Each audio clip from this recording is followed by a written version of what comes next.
CPWD work specification की जो हमारी कंप्लीट सीरीज चल रही है उसकी नेक्स्ट वीडियो में आप सभी सिविल इंजीनियर्स का स्वागत है। इस पर्टिकुलर वीडियो के अंदर हम लोग बात करेंगे रिपेयरिंग ऑफ बिल्डिंग के बारे में। तो CPWD की जितनी भी कंप्लीट स्पेसिफिकेशन है रिपेयर वर्क से रिलेटेड वो सारी हम इस पर्टिकुलर वीडियो के अंदर डिस्कस करने वाले हैं। तो जितने भी सिविल इंजीनियर्स रिपेयरिंग वर्क से रिलेटेड कंपनी के अंदर जॉब करते हैं उनके लिए वीडियो काफी बेनिफिशियल रहने वाला है। चलते हैं लैपटॉप की स्क्रीन पर और आज का जो हमारा टॉपिक है उसको स्टार्ट करते हैं।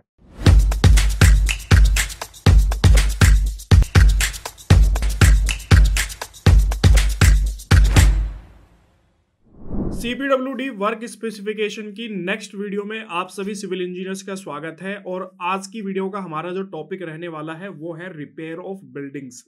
देखो, रिपेयरिंग का वर्क भी काफी इंपॉर्टेंट होता है। काफी सारे सिविल इंजीनियर्स ऐसे होते हैं कि जो ऐसी कंपनी में जॉब करते हैं जो कि मेंटेनेंस का काम करती है। तो एज ए सिविल इंजीनियर आपको जो है रिपेयरिंग और मेंटेनेंस का काम भी जो है वो जरूर आना चाहिए।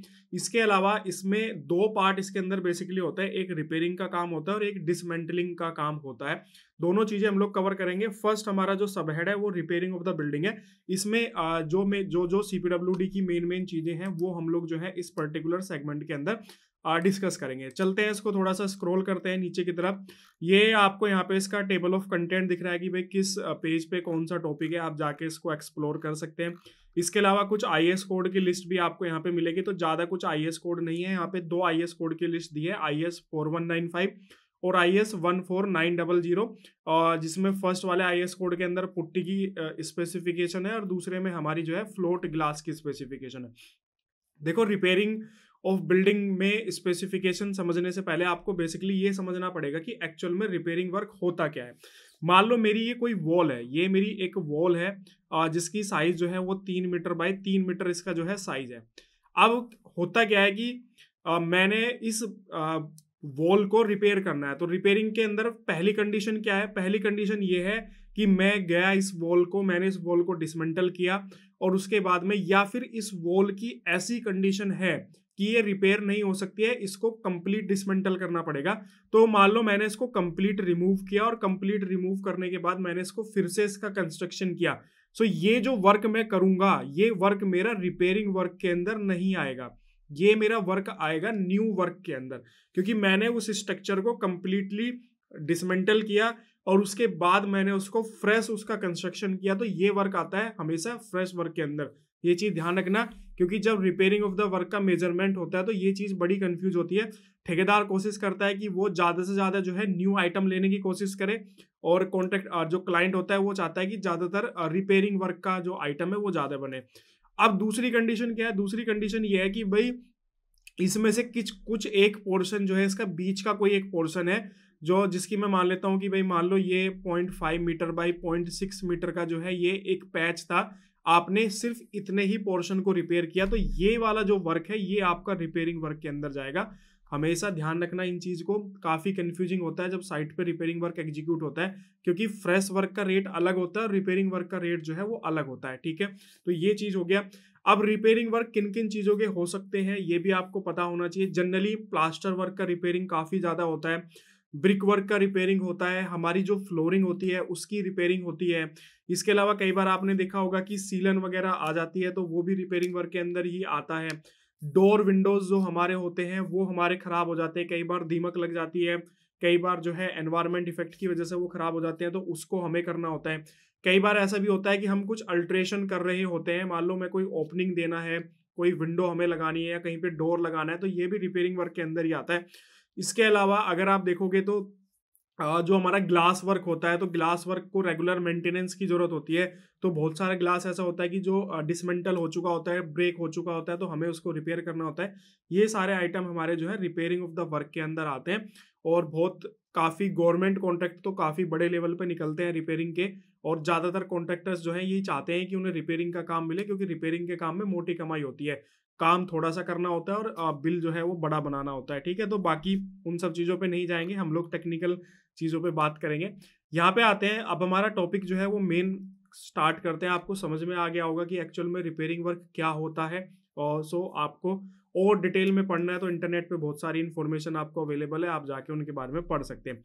सबसे पहले देखो, यहाँ पे रिपेयरिंग के अंदर हमारे यहाँ पे प्लास्टर वर्क की बात हो रही है, और प्लास्टर वर्क के अंदर हमेशा पैचेस वर्क जो होता है ना, पैच वर्क जो होता है, जैसे मैंने अभी एग्जांपल दिया था कि ये मेरी वॉल है, इस वॉल पे मान लो इस पोर्शन पे मैंने वर्क किया, रिपेयरिंग किया, तो ये पैच वर्क हो गया कि एक बड़े पोर्शन के छोटे छोटे हिस्सों पे मैंने जो है रिपेयरिंग वर्क किया, तो ये पैचेस वर्क होता है। तो CPWD सीधे क्लियरली मेंशन कर रहा है कि अगर आपके पैच का साइज 2.5 स्क्वायर मीटर या फिर उससे कम है तो ये आपका आइटम रिपेयरिंग वर्क के अंदर जाएगा। और अगर आपका रिपेयरिंग वर्क, मान लो आपने किसी एक पर्टिकुलर पोर्शन पे आपने कोई रिपेयरिंग वर्क किया और उस रिपेयरिंग वर्क का जो एरिया है वो 2.5 स्क्वायर मीटर से ऊपर चला गया, 2.5 स्क्वायर मीटर से ऊपर चला गया, तो वो फिर रिपेयरिंग आइटम के अंदर नहीं जाएगा, वो फ्रेश आइटम के अंदर जाएगा। ये चीज आपको ध्यान रखनी है, ठीक है। सो यहाँ पे एक चीज क्लियरली मेंशन की गई है कि अगर आपका पैचेस ऑफ 2.5 स्क्वायर मीटर और less in area shall be measure under the item of repair of plaster under this sub है, ठीक है। Plastering in patches over 2.5 square metre in the area shall be paid for rate as applicable to the new work. तो ये चीज ध्यान रखना है। एक सिंगल, मैं ओवरऑल एरिया की बात नहीं कर रहा हूं कि आपने पूरी बिल्डिंग में आपने कितना रिपेयरिंग वर्क किया है, उसके मतलब नहीं है। एक सिंगल पोर्शन पे आपका जो एरिया है उसकी यहाँ पे बात हो रही है। तो मान लो ये मेरी वॉल है, इस वॉल पे अगर आपने रिपेयरिंग वर्क किया और उसका area less than 2.5 square metre है तो वो रिपेयरिंग वर्क के अंदर कंसिडर किया जाएगा। अगर उसका एरिया जो है 2.5 स्क्वायर मीटर से ऊपर चला जाता है तो वो न्यू वर्क के अंदर कंसिडर किया जाएगा। इसके बाद यहाँ पे स्कैप फोल्डिंग है, तो स्कैप फोल्डिंग आपको भी पता है कि जो भी हाइट वर्क होता है वहाँ पे स्कैप फोल्डिंग की रिक्वायरमेंट होती है, तो इसमें कुछ ऐसा टेक्निकल नहीं है। वैसे भी जो रेट कॉन्ट्रैक्टर को पे किए जाते हैं किसी भी आइटम के अंदर, जो रेट एनालिसिस किया जाता है उसके अंदर स्कैप फोल्डिंग वगैरह की जो वैल्यूज होती हैं या उनकी जो एक्सपेंस होता है या उसमें जो कॉस्टिंग आती है कॉन्ट्रैक्टर की, वो सब इंक्लूड होता है। इसके बाद यहाँ पे ये भी काफी इंपॉर्टेंट है, कटिंग। देखो, जब भी किसी भी वॉल पे रिपेयरिंग वर्क जो है वो स्टार्ट होता है तो वो आपको रेडी टू वर्क नहीं मिलता है। मान लो ये मेरी कोई वॉल है और इस वॉल पे मुझे रिपेयरिंग वर्क करना है, तो ऐसा नहीं होगा कि मैं बस सीधे गया, जाके मैंने रिपेयरिंग वर्क स्टार्ट कर दिया। नहीं, मुझे इसको सरफेस को प्रिपेयर करना पड़ेगा। प्रिपेयर इन द सेंस जितना भी जो लूज मटेरियल है या जो सरफेस डैमेज हो चुका है उसे मुझे क्लीन करना पड़ेगा, उसे मुझे क्या करना पड़ेगा, उसको मुझे क्लीन करना पड़ेगा। सो वही चीज यहाँ पे लिखी गई है कि जो भी पोर्शन हम क्लीन कर रहे हैं उसे हमें या तो रेक्टेंगुलर शेप के अंदर करना है या फिर स्क्वायर शेप के अंदर करना है। तो ये चीज आपको ध्यान रखनी है, क्योंकि प्लास्टर जो हमारा खराब होगा ना वो कुछ ऐसे ऐसे डैमेज होता है। आप कभी भी किसी वॉल पे देखना, कोई एक एग्जैक्ट शेप आपको नहीं दिखेगी, तो आपको उसको क्या करना है, उसको एक एग्जैक्ट शेप में लेके आना है, या तो उसको रेक्टेंगुलर शेप में बनाना है या फिर उसको स्क्वायर शेप के अंदर बनाना है, ताकि उसका मेजरमेंट जो है वो प्रॉपर हो सके। इसके बाद आपको क्या करना है, आपने उसको कटिंग कर दिया, जितने भी पोर्शन पे आपने रेक्टेंगुलर शेप में या फिर स्क्वायर शेप में, उस पे से आपको लूज मटेरियल जितना भी है वो सारा आपको क्लीन करना है। आपको वायर ब्रश लगा के सरफेस पे उसको जो है क्लीन करना है, ताकि जो भी लूज सरफेस है वो आपका रिपेयर हो सके। उसके बाद क्या करना है आपको, उसके बाद में आपको उसकी रैकिंग करनी है, क्योंकि हमारा जो सरफेस होगा, ब्रिक वर्क का जो सरफेस होगा, उसके अंदर जितने भी जॉइंट्स होंगे ना, उसके अंदर ऑलरेडी जब हमने प्लास्टर पहले फर्स्ट टाइम किया होगा तो उसके जॉइंट्स पे प्लास्टर या मोर्टार हमारा फिल हो चुका होगा, तो एक तरीके से वो सरफेस ना फिनिश हो चुका होगा। तो अब हमें उस सरफेस को अनफिनिश करना पड़ेगा और हमें उसकी रैकिंग करनी पड़ेगी कम से कम 10 mm डेप्थ तक, ठीक है।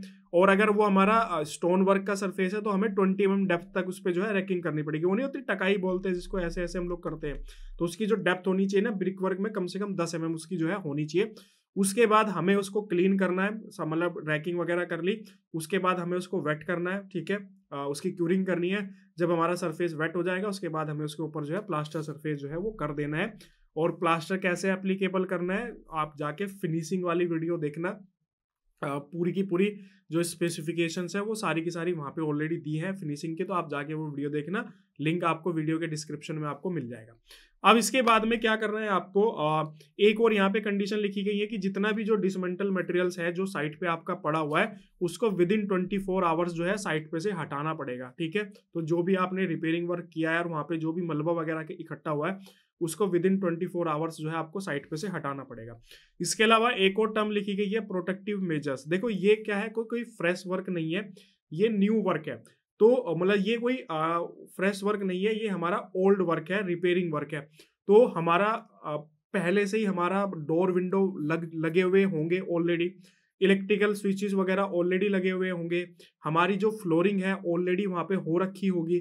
तो हमें क्या करना पड़ेगा, जब भी हम कोई भी रिपेयरिंग वर्क करेंगे तो हमें प्रोटेक्टिव मेजर लेके चलने पड़ेंगे कि अगर हम रिपेयरिंग वर्क कर रहे हैं तो उसकी वजह से हमारे अदर जो हमारे आइटम्स हैं वो डिस्टर्ब ना हो। मतलब पता चला कि आपने रिपेयरिंग वर्क किया और रिपेयरिंग वर्क करते आपने प्लास्टर का रिपेयरिंग वर्क कर रहे हो आप, और प्लास्टर का रिपेयरिंग के चक्कर में आपने फ्लोरिंग डैमेज कर दिया, या आपने इलेक्ट्रिकल स्विचेस वगैरह जो हैं या प्लम्बिंग के जो भी कंसील्ड आइटम्स वगैरह हैं वो आपने डिस्टर्ब कर दिए, आपने डोर विंडो जो है वो डिस्टर्ब कर दिया, तो आपको ये चीज ध्यान रखनी है, प्रोटेक्टिव मेजर लेके चलना है। अगर आप कोई भी एक चीज को रिपेयर कर रहे हो तो उसकी वजह से आपको किसी दूसरे आइटम को डैमेज नहीं करना है। इसीलिए आपको मान लो आप प्लास्टर कर रहे हो, नीचे आपकी फ्लोरिंग हो रखी है, तो आपको सबसे पहले फ्लोरिंग को कवरिंग करना है ताकि ऊपर से जो भी मटेरियल वगैरह गिर रहा है उससे आपकी फ्लोरिंग डैमेज ना हो। या अगर आप मान लो कोई ओपनिंग कर रहे हो, आप ब्रिक वर्क जो वॉल है उसको आप रिपेयर कर रहे हो, उसके अंदर कंसील्ड आइटम हो सकते हैं, इलेक्ट्रिकल्स जो हमारे कंडक्ट पाइप्स हो सकते हैं वो हो सकते हैं, प्लम्बिंग के आइटम्स जो है पाइप्स वगैरह हो सकते हैं। पता चला कि आप वॉल रिपेयर करने गए थे और आपने जो है प्लम्बिंग का पाइप ही आपने डैमेज कर दिया, तो इन चीज़ों का आपको ध्यान रखना है। इसके अलावा नेक्स्ट है यहाँ पे क्यूरिंग। तो क्यूरिंग आपको सेम एज जो हमारा किसी भी वर्क के लिए हम जब क्यूरिंग करते हैं वही सेम प्रोसेस आपको फॉलो करना है, इसके अंदर कुछ भी न्यू नहीं है।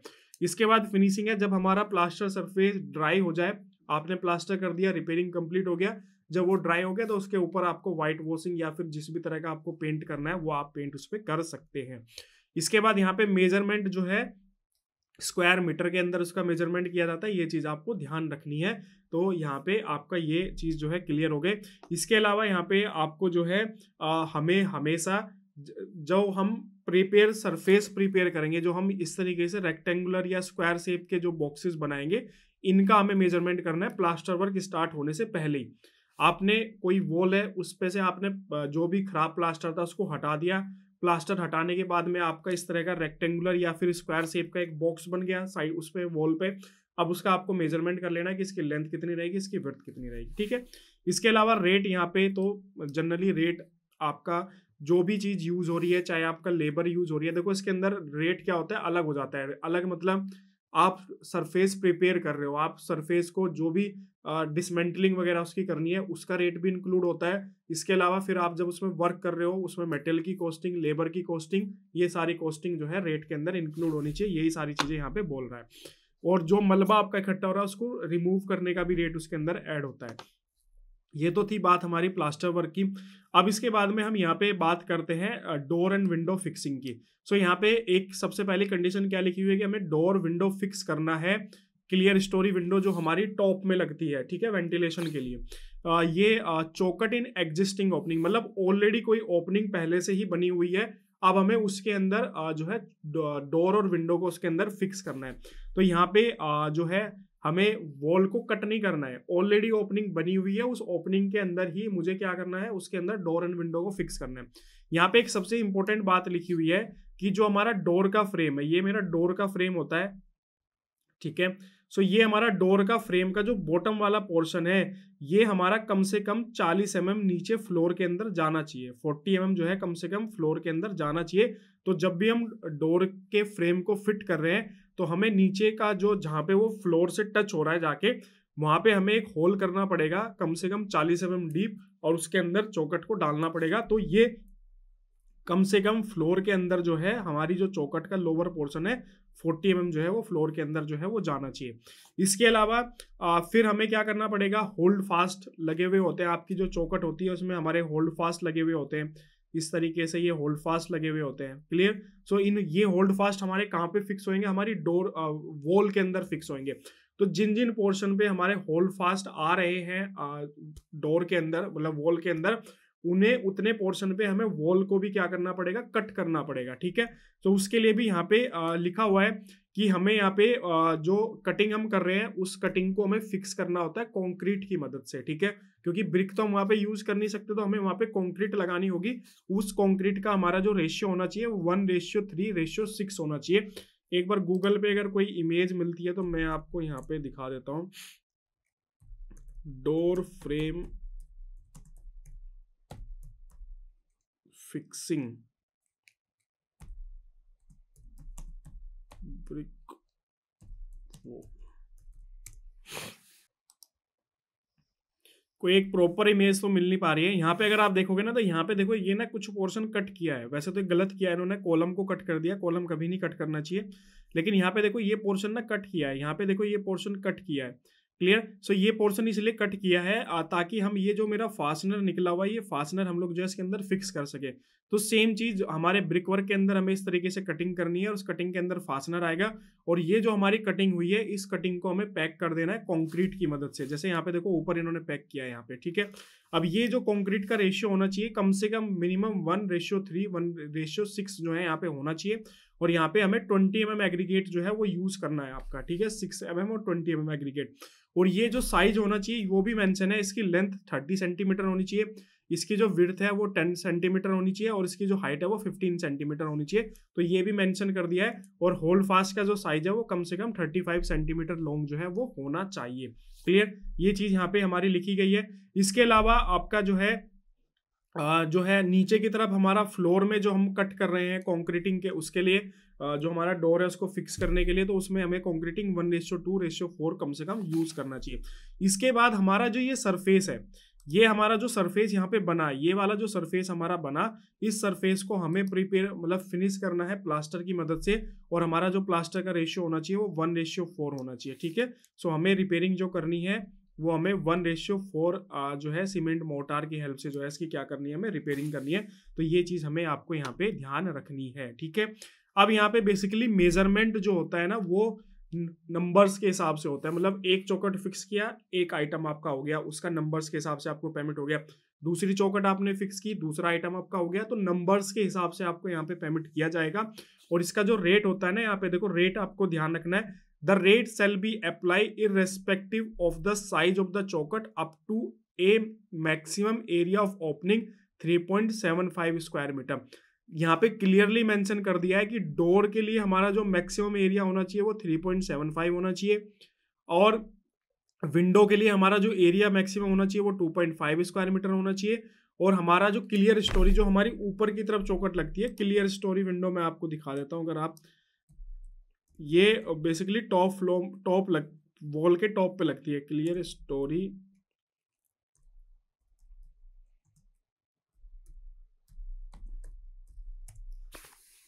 यहाँ पे देखो ये जो टॉप में आपको दिख रही है ना, ये वाली जो दिख रही है इस तरीके से, जो बिल्कुल जस्ट स्लैब के बिलो लगती है, ठीक है। यहाँ पे आप देख रहे होंगे तो ये वाली चौकट, माउस के कर्सर को आप देखो, ये वाली चौकट, ये हमारी क्लियर स्टोरी चौकट होती है, ठीक है। सो ये वेंटिलेशन पर्पज के लिए मोस्टली जो है दी जाती है। और इसका जो area maximum area 1.2 square metre, ठीक है। अगर इससे ऊपर का एरिया हो रहा है तो वो एक अलग आइटम के अंदर जाएगा और उसको अलग से मेजरमेंट किया जाएगा और उसका रेट भी जो है वो अलग रहेगा। तो यहाँ पे हमारा साइज मेंशन कर दिया कि डोर के लिए मैक्सिमम साइज 3.75 स्क्वायर मीटर होना चाहिए, विंडो के लिए 2.5 स्क्वायर मीटर और हमारी जो क्लियर स्टोरी है उसके लिए 1.2 स्क्वायर मीटर जो है वो होना यहाँ पे चाहिए। इसके अलावा नेक्स्ट यहाँ पे हमारा जो है एक और आइटम है फिक्सिंग चौकट in existing opening in the brick RCC wall with dash fastener. देखो डैश फास्टनर क्या होता है ना, वो ड्रिल करके हमारा फास्टनर जो है वो फिट किया जाता है। अभी हम लोगों ने ऊपर जो फास्टनर देखा वो हमें ब्रिक को डिसमेंटल करके उसमें फिक्स करना है, कंक्रीटिंग से फिक्स करना है। डैश फास्टनर हमारा क्या होता है कि हमें ड्रिल करके उसको फिक्स करना है। तो इसके लिए भी हमारे सेम क्राइटेरिया, बस यहाँ पे हमारा कंक्रीटिंग वगैरह यूज नहीं होगी क्योंकि हम कोई भी चीज डिसमेंटल नहीं कर रहे। हमने चौकट लगाई, चौकट लगाने के बाद हमने ड्रिल किया, ड्रिल करने के बाद हमने फास्टनर जो है सेट कर दिया। यहाँ पे मैं आपको दिखा देता हूँ डैश फास्टनर क्या होता है। डैश फास्टनर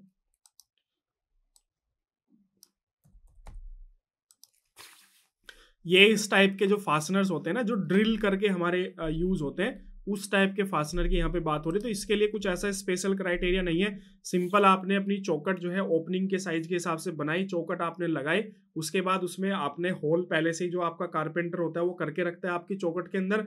उसके बाद आपने एक बड़ी ड्रिल मशीन ली जिसकी बिट काफी लंबी होती है, उस होल के अंदर वो बिट डाली और वॉल के अंदर आपने जो है क्या कर दिया, आपने होल कर दिया। उसके बाद आपको जो है फास्टनर उसमें लगा देना। तो ये एक दूसरा तरीका होता है।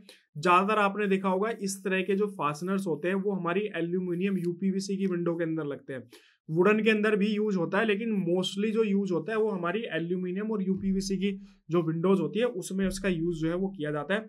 इसके बाद जो भी छोटा मोटा रिपेयरिंग वर्क होता है उसके लिए हम लोग जो है सीमेंट मोर्टार 1:4 का सीमेंट मोर्टार जो है उसमें यूज करते हैं और उसको हम लोग जो है फिनिश कर देते हैं। तो ये इसकी क्राइटेरिया है।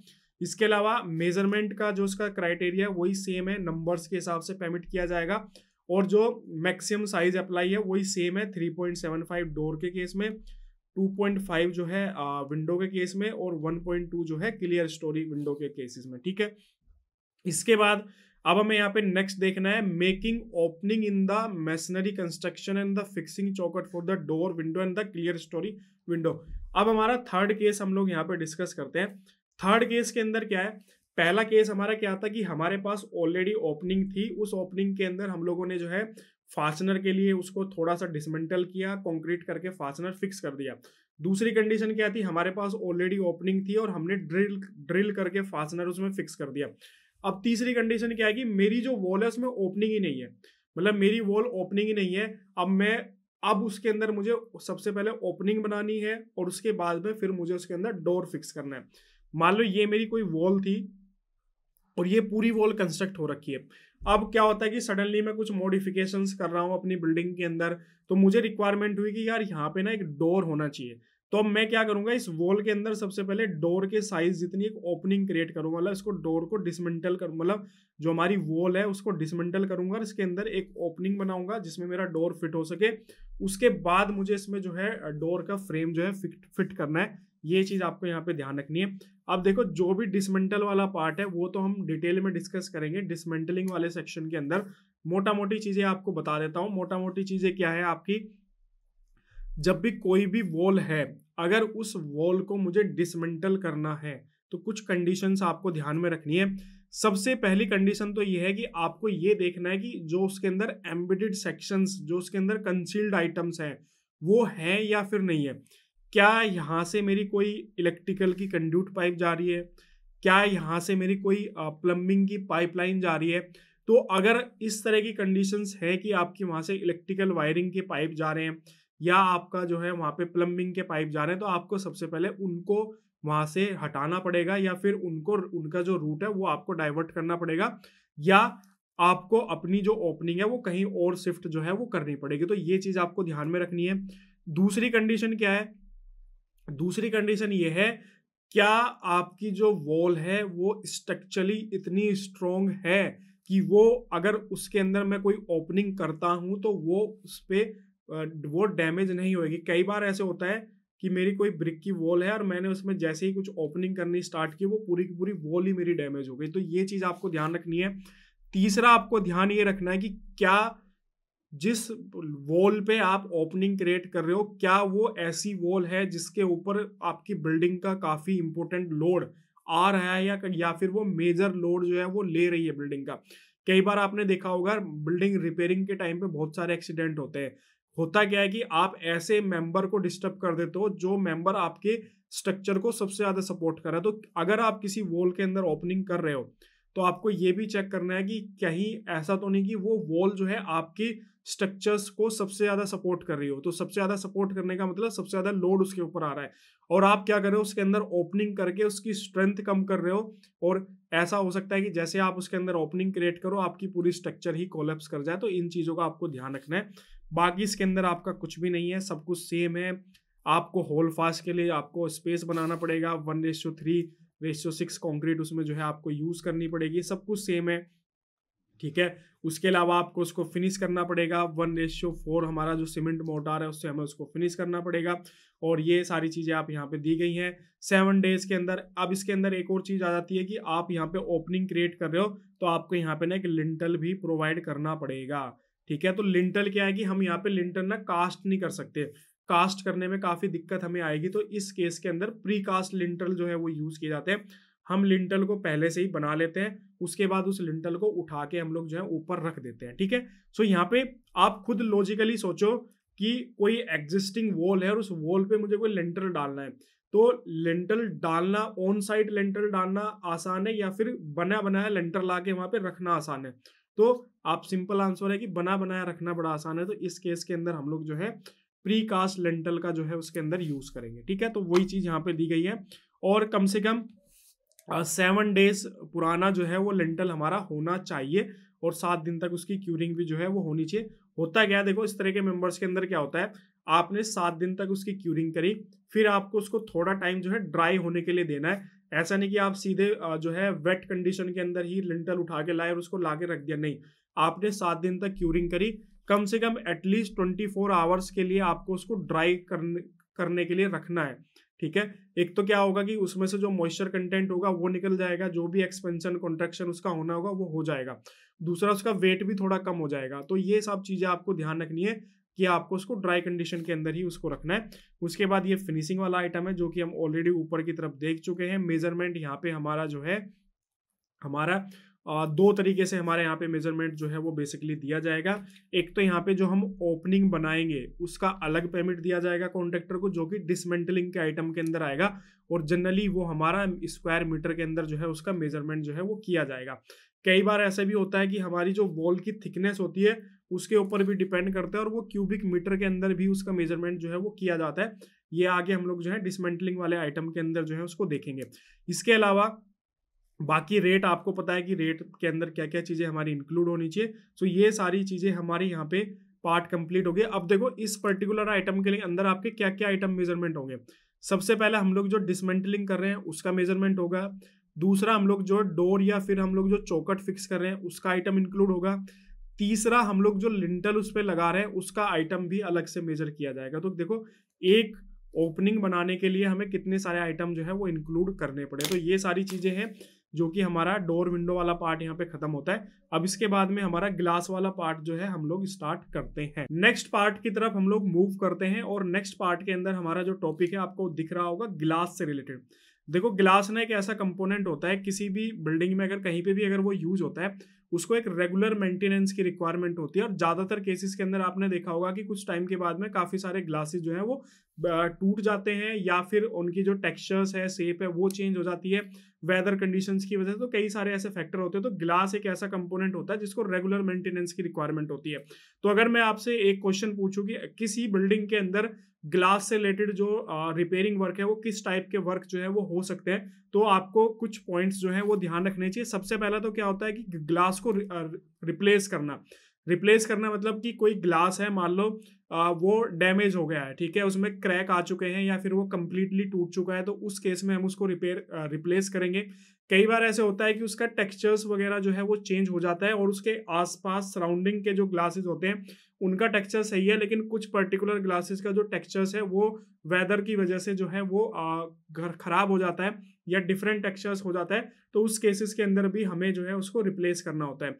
कई बार ऐसा होता है कि जिस मटेरियल से हमने गिलास को फिक्स किया है वो मटेरियल जो है हमारा डैमेज हो गया। जैसे जनरली गिलास हम लोग या तो जो हमारी पुट्टी होती है ग्लास को फिक्स करने की उससे हम लोग फिक्स करते हैं, या फिर हमारी मोल्डिंग आती है जो कि वुडन की मोल्डिंग होती है मोस्ट ऑफ द केसेस के अंदर, वो हमारी डैमेज हो जाती है, तो हमें उनको रिप्लेस जो है वो करना होता है। तो ये 3-4 चीजें होती हैं जिनकी वजह से हमारा जो ग्लास का जो होता है वो रिपेयरिंग वर्क जो है वो यूज में आता है। यहाँ पे अगर आप देखोगे तो यहाँ पे रिन्यूइंग फ्लोटिंग ग्लास, जो जनरली हमारा विंडो वगैरह में जो ग्लास होता है उसकी यहाँ पे बात हो रही है, with putty and the nails, ठीक है। तो पुट्टी मैंने आपको बताया जो एक पुट्टी होती है बेसिकली कांच के ग्लास को फिक्स करने के लिए वो यूज में आती है।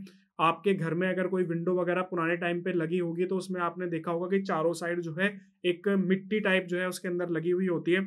आप चाहो तो किसी ग्लास वाली शॉप पे जाके भी उसको देख सकते हो कि भाई जो ग्लास फिक्स होता है वो पुट्टी मुझे दिखा दो। इसको आप खुद बना भी सकते हो, नीचे इसका केमिकल कंपोजिशन या बनाने का प्रोसेस भी दिया गया है। इसके अलावा जो हमारा ग्लास है उससे रिलेटेड उसकी जो प्रॉपर्टीज होनी चाहिए वो IS 14900 के अंदर मेंशन है। तो आप जाके इस पर्टिकुलर IS कोड को डाउनलोड करके इसमें डिटेल में पढ़ सकते हैं। अब यहाँ पे अगर आप देखोगे तो सबसे पहले यहाँ पे क्या लिखा हुआ है कि floating glass pane shall be cut that is fit slightly loose. तो जनरली क्या होता है कि जो भी ग्लास हम लोग कट करते हैं या यूज करते हैं, जो हमारा एक्चुअल साइज होता है फ्रेम का उससे थोड़ा सा उसको लूज रखते हैं। मान लो 2 mm का एक साइड से आपने ऑफसेट दे दिया, 2 mm का एक साइड से आपने ऑफसेट दे दिया। तो इस तरीके से मान लो ये मेरा पैनल है, ठीक है, इसमें मुझे ग्लास फिक्स करना है, तो मैं ग्लास को थोड़ा सा छोटा जो है वो कट करूंगा इस तरीके से, थोड़ा सा उसको जो है मूव करने के लिए थोड़ा सा स्पेस हम जो है यहाँ पे प्रोवाइड कराते हैं। फिर यही चीज यहाँ पे मेंशन की गई है, और उसके बाद फिर हम उसे जो है पुट्टी लगा के उसको हम लोग जो है पुट्टी लगा के जो है हम लोग उसको फिक्स कर देते हैं। मैं यहाँ पे एक बार डाल देता हूँ ग्लास फिक्सिंग विद यहाँ पे ग्लास फिक्सिंग विद पुट्टी। अभी आप अगर आप इमेज देखोगे ना, देखो इस टाइप की जो है ये पुट्टी होती है बेसिकली, जो रेडी मिक्स होती है मार्केट के अंदर आपको मिल जाएगी। और यहाँ पे अगर आप देखोगे तो ये आपको दिख रहा होगा कि यहाँ पे देखो गिलास पे ये इसको फिक्स किया जा रहा है इस तरीके से पुट्टी लगा के। तो ये मार्केट के अंदर आप जाओगे तो आपको ये मिल जाएगी। यहाँ पे आप देखो ये इस तरीके से चारों साइड जो है ये पुट्टी से गिलास जो है हमारा फिक्स हो जाता है, ठीक है।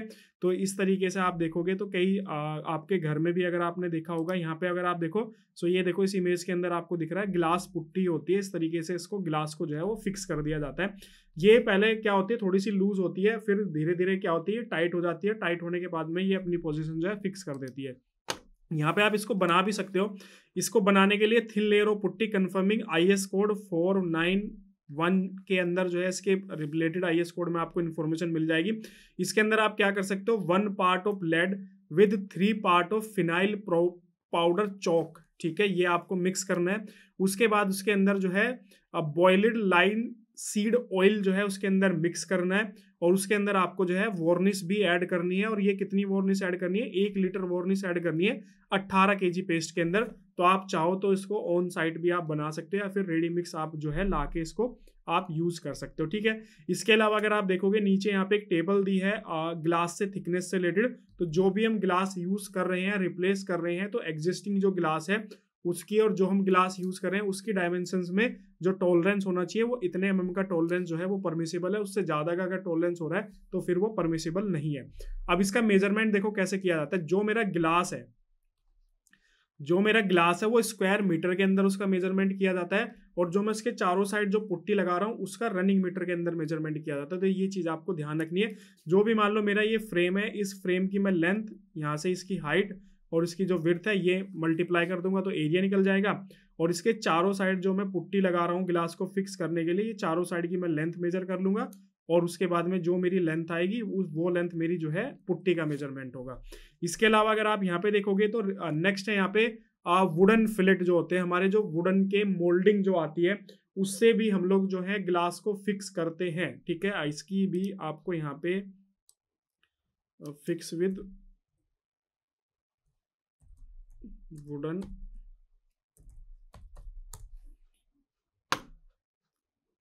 कोई इमेज अगर मिलेगी तो आप देखोगे ना अपने घर पे, आप देखना आपके घर पे ना आपको मिल जाएगा। बेसिकली क्या होता है यहाँ पे देखो इस पर्टिकुलर इमेज के अंदर देखो, ये देखो यहाँ पे चारों साइड ना ये इस तरीके से मोल्डिंग लगा के इसको ना फिक्स कर देता है गिलास को, ठीक है। सबसे पहले वो गिलास रखता है, गिलास रखने के बाद उसके चारों साइड जो है वो मोल्डिंग लगा के जो है उसको फिक्स कर देता है। तो ये गिलास को फिक्स करने का ये दूसरा तरीका। और ज्यादातर ये तब किया जाता है जब हमारा फ्रेम भी जो है वुडन का ही हो, ठीक है। इसके अलावा अगर आप यहाँ पे देखोगे तो ये ग्लास के प्रॉपर्टीज के बारे में बताया गया है। इसके अलावा नेक्स्ट यहाँ पे एक और चीज बताई गई है कि हमें मान लो हमने वहाँ पे वुडन पट्टी वगैरह वहाँ पे लगाई चारों साइड, उसके ऊपर हम वार्निश करेंगे या फिर उसके ऊपर पेंट करेंगे। सो अगर आपका पेंट वगैरह जो है आपके ग्लास के ऊपर लग जाता है तो हमें उसे ग्लास को क्लीन करना है। मिथाइलेटेड स्पिरिट यूज करके हमें उस ग्लास को क्लीन करना है ताकि वो पेंट वगैरह हमारे जो ग्लास है उस पर ना लगा रह जाए, ठीक है।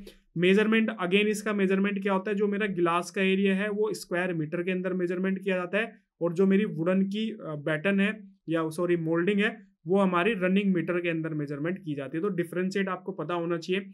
रनिंग मीटर क्या होता है जब हम लेंथ मेजर करते हैं, और स्क्वायर मीटर क्या होता है जब हम एरिया मेजरमेंट करते हैं। अब ये मत पूछना कि सर ये लेंथ क्या होती है या फिर ये एरिया क्या होता है, ठीक है, क्योंकि आज के टाइम में जो इंजीनियर्स की हालत है वो इस तरह के क्वेश्चंस भी जो है पूछ सकते हैं कि वॉल्यूम क्या होता है सर, एरिया क्या होता है, लेंथ क्या होती है। इसके अलावा नेक्स्ट यहाँ पे जो है रिन्यूइंग फ्लोटिंग ग्लास, हमें यहाँ पे ग्लास पेन फिक्स करना है। रीफिक्सिंग मतलब उसको करनी है एग्जिस्टिंग वुडन फिलेट, मतलब एग्जिस्टिंग वहाँ पे पहले से ही वो लगी हुई है उसमें हमें उसको जो है फिट करना है। सो उसकी कंडीशंस यहाँ पे दी है। तो सेम प्रोसेस है, कोई भी डिफरेंट प्रोसेस नहीं है। हमें उसको रिमूव करना है पहले, उसके बाद ग्लास लगाना है, उसके बाद उसकी रीफिक्सिंग कर देनी है। और अगर उसमें छोटा मोटा रिपेयरिंग वर्क होगा पेंटिंग वगैरह का वो सब हम उस पर कर देंगे। अगेन इसका जो मेजरमेंट होता है वो सारा का सारा मेजरमेंट जो है हमारा जो वुडन की फिलेट है उसका हमारा रनिंग मीटर के अंदर होगा, और जो हमारा ग्लास है उसका स्क्वायर मीटर के अंदर मेजरमेंट होगा। वही सारी चीजें जो है यहाँ पे मेंशन की गई है। इसके अलावा यहाँ पे ग्लास की जो पुट्टी है, मान लो मेरा ग्लास ओके है, ग्लास मेरा सही है, लेकिन उसके चारों साइड जो हमने पुट्टी लगाई थी वो पुट्टी जो है डैमेज हो चुकी है। अब देखो पुट्टी डैमेज हो गई है तो इसका मतलब हमारा ग्लास जो है जिस जहाँ पे फिक्स है अब वो उतनी स्ट्रेंथ के साथ में फिक्स नहीं है, क्योंकि मेरी जो पुट्टी है वो डैमेज हो चुकी है। तो क्या हो सकता है कि अगर मैं अपनी पुट्टी को रिपेयर नहीं करूंगा तो मेरा गिलास भी गिर सकता है, तो इसलिए मुझे पुट्टी को भी रिपेयर करना पड़ेगा। अगेन यहाँ से जो है ओल्ड पुट्टी रिमूवल का जो तरीका ऊपर है आप उसको पढ़ लेना। सेम चीज़ जो है, एक ब्लेड आता है, उस ब्लेड की हेल्प से हम उसको जो है क्लीन करते हैं। कई सारे प्रोसेस होते हैं, कुछ लोग जो है बिल्कुल टेक्निकल प्रोसेस फॉलो करते हैं, कुछ जो आपका रिपेयरिंग वाला बंदा आता है वो अपने तरीके से उसको रिमूव कर देता है। इसके बाद में उसको फिर हम ग्लास फिक्स करते हैं, नई पुट्टी लगाते हैं, और यहाँ पे देखो मेजरमेंट जो है रनिंग मीटर के अंदर उसका मेजरमेंट जो है किया जाता है। ठीक है, इसके अलावा रीफिक्सिंग ऑफ द ओल्ड गिलास अगर हमारे पास में उसकी रीफिक्सिंग था तो सेम प्रोसेस है जो प्रोसेस ऊपर है। अगर आप ये सारे के सारे स्टेप देखोगे ना, सारे के सारे लगभग सेम है, कोई डिफरेंस नहीं है, बस एक ही बात को अलग अलग तरीके से बताई गई है। एक में बताया गया कि भाई मेरे पास में जो है गिलास ब्रोकन गिलास हो चुका था, मुझे उसको रिप्लेस करना है। एक में बताया कि मेरी पुट्टी डैमेज हो चुकी थी, मुझे उसमें करना है। एक में बताया कि मेरी वुडन की जो मोल्डिंग है वो डैमेज हो चुकी थी, तो मुझे उसमें फिक्स करना है। एक में बताया गया कि मेरे पास मोल्डिंग पहले से ही थी, उसमें ग्लास फिक्स करना है। तो यही अलग अलग तरीकों को बार बार जो है रिपीट किया गया है। इसके अलावा अगर आप यहाँ पे नीचे की तरफ आओगे, यहाँ पे अगर आप चलते हैं तो ये नेक्स्ट आता है यहाँ पे fixing fan clamp in the existing RCC slab. ये काफी इंपॉर्टेंट है।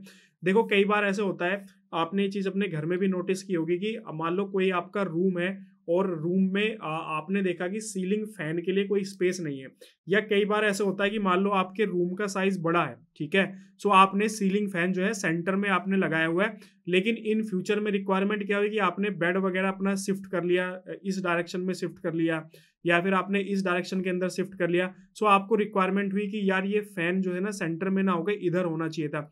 या कई बार ऐसा होता है कि मान लो आपने स्टार्टिंग में कोई पार्किंग स्पेस आपने बनाया और बाद में आप उसको जो है कन्वर्ट कर रहे हो उसको पार्टीशन करके। जैसे ज़्यादातर लोग जैसे कोई ऑफिस वगैरह लेते हैं तो उन्हें एक पूरा खाली स्पेस मिलता है, उसके बाद फिर वो अपने हिसाब से पार्टीशन करते हैं। तो ज़रूरी नहीं है कि जहाँ पे वो पार्टीशन कर रहे हैं वहाँ पे उनको फैन बॉक्स जो है वो मिले। तो उस केस में क्या होता है कि आरसीसी स्लैब को कट करके वहाँ पे एक फैन बॉक्स जो है वो लगाया जाता है। ठीक है, तो उसमें जनरली क्या होता है, इस तरीके का ना एक इस तरह का एक ना सरिया होता है, एमएस की बार होती है, उसको इस तरीके से बैंड किया जाता है। ठीक है, ये ऊपर उसमें हुक होते हैं और ये हुक जो है ना फिक्स हो जाते हैं किसके अंदर, जो हमारी स्लैब की जो रेनफोर्समेंट होती है इस तरीके से। ठीक है, तो उस पर एक तरीके से जो मेरी स्लैब की रेनफोर्समेंट है उसमें उसको ऐसे लॉक कर दिया जाता है, मतलब ये जो हुक होते हैं ना ये वाले, ये उस पर इस तरीके से टांग दिए जाते हैं, एक तरीके से आप इसको ऐसे समझ सकते हो। ठीक है, और इसके अंदर अगर आप देखोगे तो जो इसका साइज है जो हमें ये कट करना है, मतलब जो स्लैब हमें कट करनी है, ये 15 सेंटीमीटर बाई 7.5 सेंटीमीटर साइज में हमें ये कट जो है वो करनी है, और हमें रेनफोर्समेंट को क्लियर करना है। ठीक है, हमें जो रेनफोर्समेंट हमें दिखेगी वो चारों साइड से हमें क्लियर करना है, क्योंकि रेनफोर्समेंट अगर चारों साइड से क्लियर नहीं होगी तो ये हमारा जो हुक है उसके अंदर जाएगा नहीं। ठीक है, तो इस तरीके से ये बेसिकली, और वैसे भी आज के टाइम पे ऐसे फास्टनर भी आने लगे हैं मार्केट के अंदर, जिसको आप डायरेक्ट जो है फास्टनर मतलब ड्रिल करके उस फास्टनर को फिट करके आप जो है फैन लगा सकते हो, तो वो भी सक्सेसफुल है, उनसे भी कोई प्रॉब्लम नहीं आती है। तो अगर फास्टनर वाला ऑप्शन आप लगाना चाहो वो भी ऑप्शन अच्छा है, या फिर आप ये जो इस तरह का हुक वाला सिस्टम करना चाहो तो ये भी आप कर सकते हो। इसकी इमेज यहाँ पे कहीं पे नीचे होगी, एक बार मैं आपको दिखा देता हूँ, उस इमेज से भी आपको थोड़ा सा ना क्लियर यहाँ पे हो जाएगा। तो थोड़ा सा एक बार मैं नीचे स्क्रॉल कर लेता हूँ, और यहाँ पे ना क्योंकि इसमें नीचे ना कुछ इमेजेस वगैरह भी दी रहती हैं रेफरेंस के लिए, तो आप वो इमेजेस भी आप देख सकते हो। हालांकि कलरफुल इमेज नहीं होते, यहाँ पे देखो ये इस तरीके से होता है, यहाँ पे देखो ये इसके हुक हैं ऐसे। ठीक है, मैंने बाहर की तरफ को बैंड कर दिए थे, ये यहाँ पे देखो इस तरीके का ऐसे क्लैंप होता है ऐसे। ठीक है, 16 mm डाया यूज करना है, ये मेरी स्लैब की रेनफोर्समेंट है, और इस स्लैब की रेनफोर्समेंट में ले जाके इसको फिक्स कर देना है। तो अब ये क्या होगा, स्लैब की रेनफोर्समेंट में टंगा रहेगा। अब आप इस पे यहाँ पे अपना जो फैन है वो आप यहाँ पे लगा सकते हो। ठीक है, तो कोई दिक्कत आपको नहीं आएगी, तो इस तरीके से आप इसको कर सकते हो। बाकी जो मैंने आपको दूसरा ऑप्शन बताया फास्टनर वाला, वो ऑप्शन भी आप जो है यूज कर सकते हो। आज के टाइम पे आप जाना है किसी इलेक्ट्रिकल शॉप पे, आप उसको बोलना है कि फैन टांगना है स्लैब पे, फास्टनर दे दो, तो आपको वो फास्टनर भी जो है मिल जाएगा। ठीक है, अब वापस आते हैं इसके अंदर कुछ और यहाँ पे जो हमारे ऑप्शन है, तो एग्जिस्टिंग फैन स्लैब आपका यहाँ पे हो गया, और यहाँ पे हमें उसको रिफिल कर देना है 1:2:4 की कंक्रीट से उसको रिफिल कर देना है। और इसके अलावा जो है इसका जो मेजरमेंट किया जाता है वो नंबर्स के अंदर काउंट किया जाता है। तो मान लो अगर आप किसी एक पोर्शन पे आपको सीलिंग फैन लगाने हैं, सीलिंग फैन के क्लैंप लगाने हैं, तो आपने टोटल 10 सीलिंग फैन लगाए तो 10 नंबर्स आपके हो गए, तो आपको पर नंबर्स के हिसाब से पेमेंट आपको देगा। मान लो फिक्स कर दिया कि भाई एक क्लैंप लगाने का 500 रुपये, तो टोटल आपने 10 लगाए मल्टीप्लाई बाई 500, तो यहाँ पे आपको 5000 का पेमेंट जो है वो मिल जाएगा। इसके अलावा रीग्रेडिंग ऑफ मड पुस्का टेरेसिंग, ये देखो क्या है ना कि ये पहले के टाइम पे क्या होता था, इसको थोड़ा सा समझते हैं। आज के टाइम पे ये इतना यूज नहीं किया जाता था। पहले के टाइम पे क्या होता था कि एक ना गीली मिट्टी जो है, गीली मिट्टी की एक लेयर जो है स्लैब पे लगाई जाती थी हमारी छत पे, फिर उसके ऊपर हमारी जो है ब्रिक्स की लेइंग की जाती थी ऐसे, ठीक है। ब्रिक में गैप दिया जाता था, यहाँ पे बीच में गैप दिया जाता था, उसके ऊपर फिर इसमें मोर्टार जो है वो फिल कर दिया जाता था। तो एक तरीके से क्या होता था कि ऊपर की जो स्लैब है वो हमारी पक्की हो जाती थी, हार्ड सरफेस मिलता था, और ये जो लेयर है ना, ये वाली जो मड की लेयर है, ये एक तरीके से इंसुलेशन का काम करती थी। तो हमारी जो छत है वो नीचे की तरफ हीट भी नहीं होती थी। आज के टाइम में तो केमिकल्स आते हैं जो आपकी जो है हीट को रोकते हैं, लेकिन पहले के टाइम पे क्या होता था कि मड की लेयर जो है वो बिछाई जाती थी और उस लेयर्स के ऊपर फिर ब्रिक्स लगाई जाती थी। ब्रिक टाइल्स होती थी, वो पतले वाली जो ब्रिक्स होती हैं, वो इसी को बोला जाता है मड पुस्का। इसके अंदर क्या होता है कि बेसिकली हमारी जो मिट्टी होती है उसमें हम वाटर मिक्स करते हैं, वाटर के साथ में उसमें भूसा जो होता है वो मिक्स करते हैं, वो एक तरीके से फाइबर का काम करता है। वो उसके अंदर मिक्स करके उसको गीला करते हैं, 3-4 दिन के लिए उसको ऐसे ही छोड़ देते हैं ताकि वो जो है सॉफ्ट हो सके। उसके बाद में फिर उसको हम वहां से निकाल के और अपनी लेयर जो है उसके ऊपर लेइंग करते थे, किसके ऊपर, अपनी स्लैब के ऊपर, छत के ऊपर, और फिर उसके ऊपर ब्रिक करते थे। अभी इसका अगर मैं आपको जो है एक क्या है हमारा ये मड पुस्का टेरेसिंग, ठीक है, कुछ इमेजेस वगैरह इसकी मिल जाए तो आपको थोड़ा सा समझने में आसानी हो जाएगी। यहाँ पे अगर आप देखोगे ना, पुराने टाइम पे ये सारे कॉन्सेप्ट जो है ना वो होते थे। यहाँ पे अगर आप देखोगे तो इस पर्टिकुलर इमेज के अंदर नीचे यहाँ पे देखो, ये गीली मिट्टी जो है इसके नीचे जो है वो बिछाई जा रही है और ऊपर फिर ये टाइल्स जो है बिछा दी जाती थी। जनरली ये कॉन्सेप्ट जो है, जो पुराने टाइम पे जिनकी छत कच्ची होती थी वहां पे भी ये कॉन्सेप्ट यूज किया जाता था। पॉलीथीन की सीट बिछाते थे नीचे वाटर, ताकि पानी नीचे ना जाए, उसके ऊपर जो है मड की लेयर बिछाते थे, देन उसके ऊपर हम ब्रिक्स रखते थे ये वाली, और उस ब्रिक के ऊपर फिर हम लोग जो है अपना सीमेंट मोर्टार से उसको जो है फिल कर देते थे। तो ये एक तरीका है। तो आपने बहुत सारे लोगों ने ये तरीका जो है देखा होगा अपने घर पे। मैंने खुद अपने घर पे, जो हमारा गाँव में घर है, वहाँ पे ये चीज़ मैंने होते हुए देखी है, जब तो मैं इंजीनियरिंग भी नहीं कर रहा था उस टाइम पे। तो आपने ये सारी चीज़ें देखी होंगी। इसी के बारे में बेसिकली यहाँ पे जो है बताया गया है।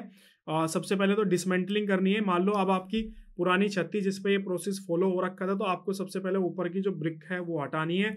उसके बाद जो वो मिट्टी की लेयर आपने बिछाई थी मड की, उसको आपको निकाल के उसको आपको दोबारा से उसके ऊपर फिल करना है। तो वही चीज़ यहाँ पे लिखी गई है कि मड पुस्का सेल बी रिमूव क्लीन, सब उसको रिमूव करना है। रिमूव करने के बाद उसको क्लीन करना है। क्लीन करने के बाद उसको कर्स करना है, ठीक है, उसको पतला करना है। उसके बाद उसके अंदर हमें फाइबर के लिए भूसा ऐड करना है, और भूसा हमें कितना ऐड करना है, 8 kg पर क्यूबिक मीटर ऑफ मड, ठीक है। उसके बाद हमें उसको जो है छोड़ देना है। मैक्सिमम 7 डेज तक के लिए हम उसको रख सकते हैं। मतलब हमने वाटर मिक्स कर दिया सॉइल के अंदर, मिट्टी के अंदर वाटर ऐड कर दिया, उसके अंदर भूसा ऐड कर दिया, उसको प्रॉपर मिक्स करने के बाद में हम लोगों ने उसको छोड़ दिया। तो मैक्सिमम 7 डेज तक हम उसको रख सकते हैं, ताकि उसकी प्रॉपर एक ना जो आपका जो भूसा है और जो आपकी सॉइल है प्रॉपर उनकी बॉन्डिंग बन सके, और जो भूसा है वो थोड़ा सॉफ्ट हो सके। और ये करने के बाद में फिर हम उसकी जो है लेइंग करते हैं, ठीक है।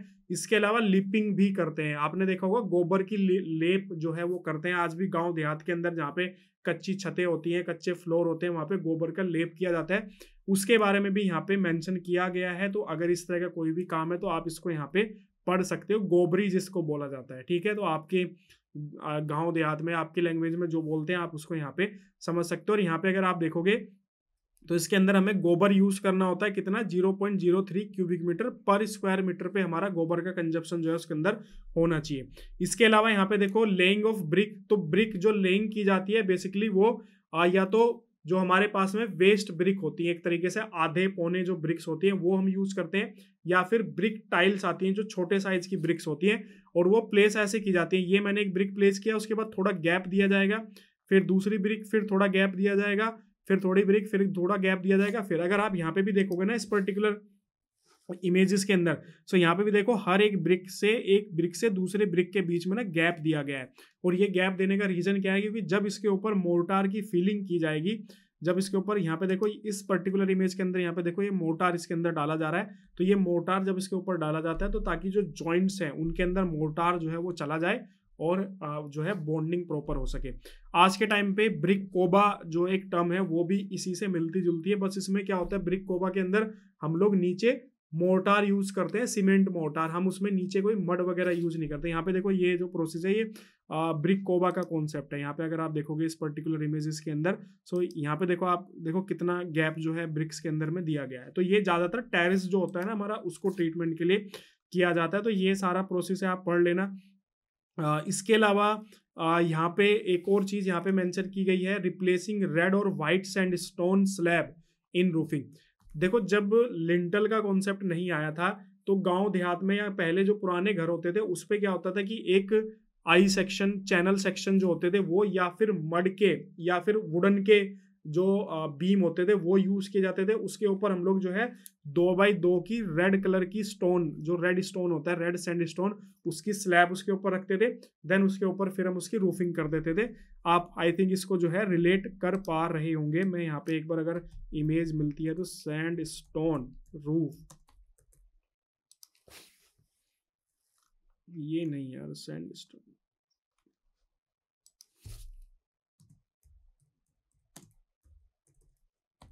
वुडन बीम,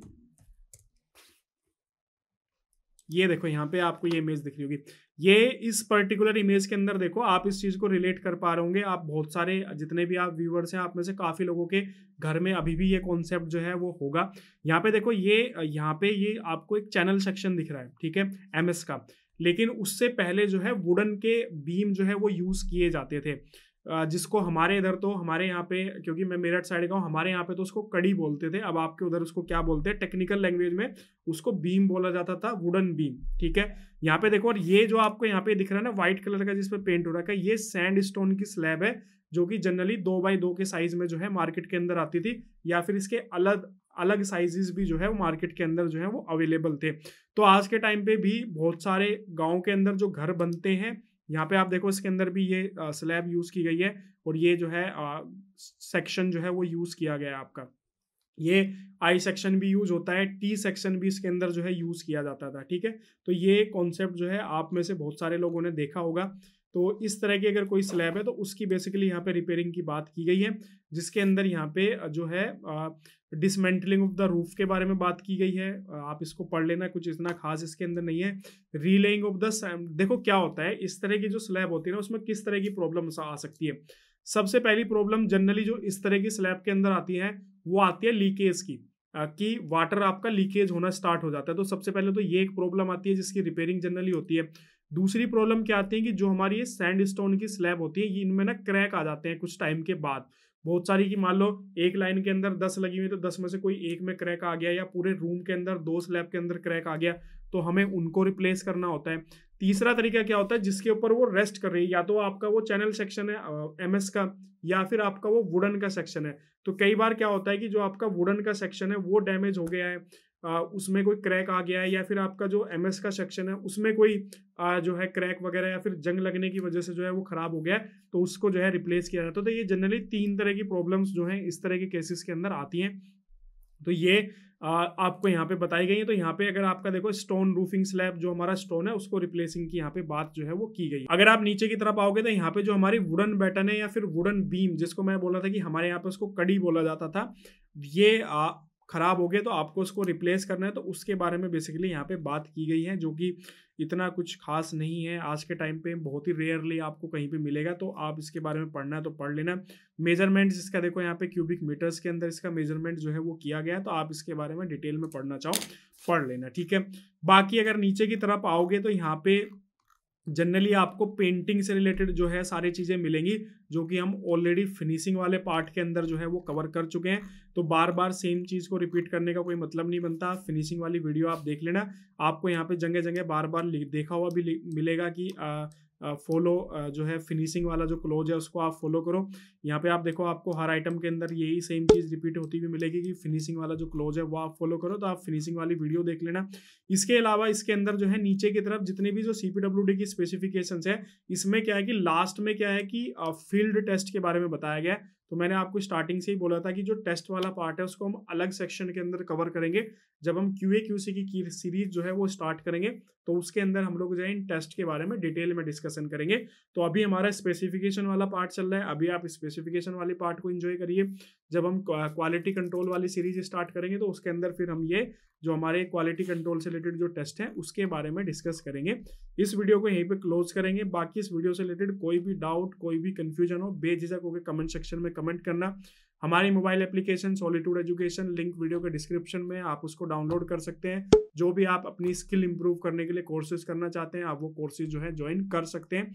बाकी वीडियो को लाइक करो, शेयर करो, चैनल को सब्सक्राइब करना बिल्कुल मत भूलना, क्योंकि बहुत सारी एडवांस चीज़ें आप लोगों का वेट कर रही हैं। आने वाले टाइम के अंदर बहुत कुछ चैनल पे आने वाला है। ओके, मिलते हैं नेक्स्ट वीडियो के अंदर। Thank you.